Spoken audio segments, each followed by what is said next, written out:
Still only been less than 2 weeks since the sports world came to a grinding halt. And while the world grapples with what comes next, commissioners like Adam Silver and Gary Bettman are trying to figure out their immediate future for their leagues. Listen to them both.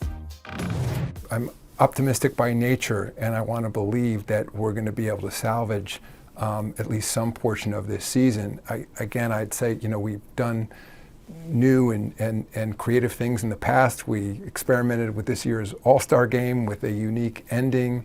We've talked about play-in tournaments for going into the playoffs. There may be other things we can do with the format. I know I've heard from a lot of our players. We're going to try by every means we can to play basketball again, but I say that the safety and health of our players is first, and our fans, which is why I don't want to speculate more than that. Well, I believe that under the current circumstances, we can go later than we've ever gone. How late is a good question. The two factors are timing relative to how late we can go without impacting next season, and making sure that whatever we do competitively, if we're going to complete this current season, it has to have integrity. It has to be respectful of the well over 100-year history of the Stanley Cup. And that's something we're very focused on. So that last part there where you heard Gary Bettman, the commissioner of the NHL, with us, I interviewed him on Thursday here, was the part that got me thinking. So I wanted to bring in Brian Windhorst, our NBA insider, who is, you see there, and Jalen's going to join us live in a second as well. And so, Windy, I'm going to start with you because he mentioned the idea of whatever they do in hockey, it has to have some integrity if there's going to be a champion, and I get that. And you also heard Adam Silver saying in that interview he did with Rachel last week, look, there may be a civic responsibility here to come back and do whatever we can do in order to provide some respite and some entertainment for fans. So with that as the backdrop, what are you hearing about where the NBA is thinking it may be able to go from here? Right. Well, the big thing that the NBA is going to have to do in any sports league is they're going to have to create a bubble that they can get healthy players, referees, and officials and television personnel into. And that is, again, you keep hearing me say this, Greeny, I'm going to keep saying it. That is what China is doing. They are taking some smaller cities in China. They're big cities compared to our cities, but some smaller cities in China where they didn't have an outbreak. They're putting all the players, well, they had outbreak, but not as severe. They're putting all the players through quarantining tests, and they're trying to get them into that bubble so that once that bubble can be established, they can play games within it. And that's what the idea of playing a charity game would be. It would be practice in creating the bubble. And look, nobody knows how this is going to go. We have a lot of things we have to go through, but it's even possible that this bubble could be created in a non-NBA city. If we get to May and we find places in this country that have less of an outbreak than others, where it may be safer to get a gathering together, maybe it's in Nashville, Tennessee, maybe it's in Billings, Montana, maybe it's a non-NBA city, but the ability to create that bubble to play within is what the NBA is going to try to figure out, and they're going to spend a lot of time watching and trying to figure out how to do that. I have Jalen Rose with us here, and we will only be able to hear Jalen. We're having some trouble technologically getting his shot up there. I think a lot of us could do to see your face, and it would make us feel good, Jay, so I'm sorry we can't do that. But what are you hearing right now from players relative to the idea of when they might come back, how comfortable they feel about all the options on the table and things like that? Well, 50% of the beauty of having me on is to actually be able to see how fresh my cut is and how fly my suit is. That's some relief that the world could appreciate right now, Greeny. But in all honesty, we've seen the NBA have to adjust. In 1998 and 99, there was a 50-game season during the lockout. The Spurs went on to win the championship. It's not a true asterisk after that happening. We've seen changes happen in the league. We've seen the handshake rule go away. We've seen the ball change. We've seen the three-point line change.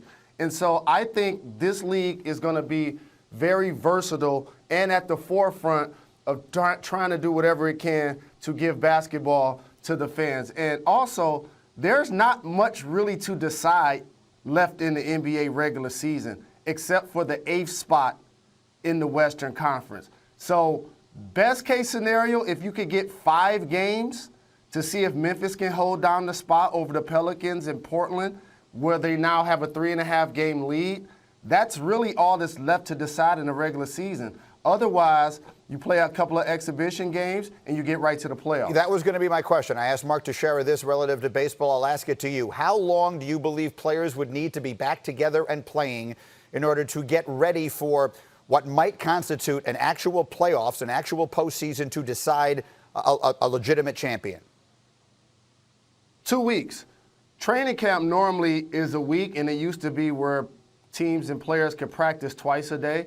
I think a 14-day period is plenty of time for players to get back up into some type of shape where they can go out and be effective and not get themselves injured, and also provide some elite basketball. And I hear this tone about when should the NBA or when shouldn't the NBA start. Let me just put something out here. The NBA could start mid-June, mid-July. The NBA could start in August.